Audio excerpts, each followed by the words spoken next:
उच्चतर शिक्षा मंत्री मूलचंद शर्मा ने चंडीगढ़ में राष्ट्रीय शिक्षा नीति 2020 पर राज्य स्तरीय क्रियान्वयन समिति की बैठक के दौरान कहा कि नई शिक्षा नीति 2020 का मुख्य उद्देश्य भारत को एक वैश्विक ज्ञान महाशक्ति बनाना है। उन्होंने कहा कि प्रदेश के मुख्यमंत्री मनोहर लाल का लक्ष्य इस नीति को 2025 तक लागू करने का है। आज भारत 21वीं सदी की जरूरतों के मुताबिक नई व्यवस्थाएं बना रहा है और राष्ट्रीय शिक्षा नीति 2020 पहुंच, समानता, गुणवत्ता, सामर्थ्य और जवाबदेही के 5 आधार स्तंभों को ध्यान में रखकर बनाई गई है। राष्ट्रीय शिक्षा नीति एक समावेशी और प्रेरक नीति है जिसका उद्देश्य भारत में शिक्षा प्रणाली का सुधार और परिवर्तन करना है।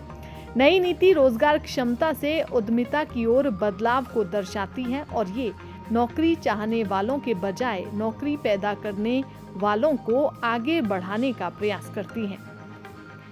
उन्होंने कहा कि प्रधानमंत्री नरेंद्र मोदी ने नई राष्ट्रीय शिक्षा नीति 2020 को दिशा देने का कार्य किया है। मुख्यमंत्री मनोहर लाल ने राष्ट्रीय शिक्षा नीति की महत्वता को समझते हुए इस नीति को वर्ष 2030 की बजाय वर्ष 2025 तक ही पूरे प्रदेश में लागू करने का लक्ष्य रखा है। स्नातक शिक्षा में artificial intelligence, 3D machine, data विश्लेषण, जैव प्रौद्योगिकी जैसे क्षेत्रों के समावेशन से अत्याधुनिक क्षेत्रों में भी कुशल पेशेवर तैयार होंगे और युवाओं की रोजगार क्षमता में वृद्धि होगी। उन्होंने कहा कि प्रदेश में नई शिक्षा नीति 2020 को 30 अगस्त 2021 से लागू करने की शुरुआत की गई है। इसका एक लक्ष्य वर्ष 2030 तक उच्चतर शिक्षा में लड़कियों का सकल नामांकन अनुपात 50% से अधिक करना है। इस दिशा में भी हरियाणा प्रदेश काफी आगे है। यहाँ लड़कियों का सकल नामांकन अनुपात 32% है। 2030 से बहुत पहले ही 50% के लक्ष्य को प्राप्त कर लिया जाएगा। उन्होंने कहा कि भारतीय शिक्षा प्रणाली में बदलाव के लिए जिस नई राष्ट्रीय शिक्षा नीति 2020 को मंजूरी दी गई है, अगर उसका क्रियान्वयन सफल तरीके से होता है तो ये नई प्रणाली भारत को विश्व के अग्रणी देशों के समकक्ष ले आएगी। उन्होंने कहा कि यदि आप नई शिक्षा नीति को प्रभावशाली ढंग से लागू करेंगे तो भारत पुनः विश्व गुरु कहलाएगा। दैनिक सवेरा के लिए चंडीगढ़ से डॉक्टर सुरेंद्र धीमान की रिपोर्ट।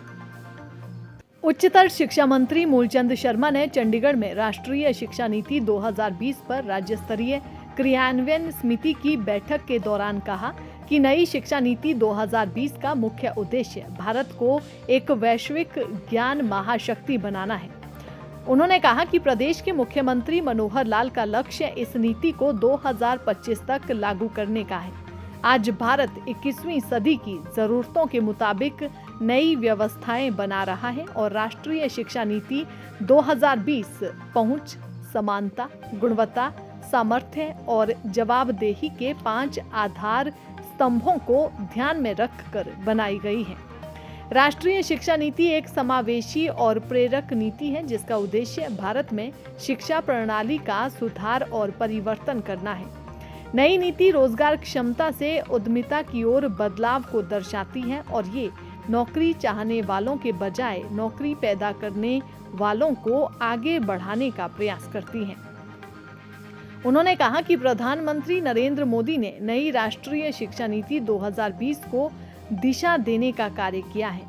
मुख्यमंत्री मनोहर लाल ने राष्ट्रीय शिक्षा नीति की महत्वता को समझते हुए इस नीति को वर्ष 2030 की बजाय वर्ष 2025 तक ही पूरे प्रदेश में लागू करने का लक्ष्य रखा है।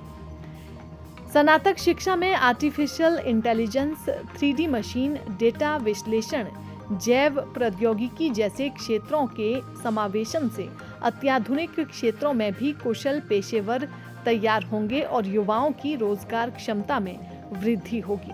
उन्होंने कहा कि प्रदेश में नई शिक्षा नीति 2020 को 30 अगस्त 2021 से लागू करने की शुरुआत की गई है।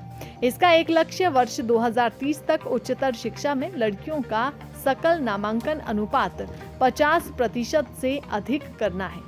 इस दिशा में भी हरियाणा प्रदेश काफी आगे है। यहाँ लड़कियों का सकल नामांकन अनुपात 32% है। 2030 से बहुत पहले ही 50% के लक्ष्य को प्राप्त कर लिया जाएगा। उन्होंने कहा कि भारतीय शिक्षा प्रणाली में बदलाव के लिए जिस नई राष्ट्रीय शिक्षा नीति 2020 को मंजूरी दी गई है, अगर उसका क्रियान्वयन सफल तरीके से होता है तो ये नई प्रणाली भारत को विश्व के अग्रणी देशों के समकक्ष ले आएगी। उन्होंने कहा कि यदि आप नई शिक्षा नीति को प्रभावशाली ढंग से लागू करेंगे तो भारत पुनः विश्व गुरु कहलाएगा।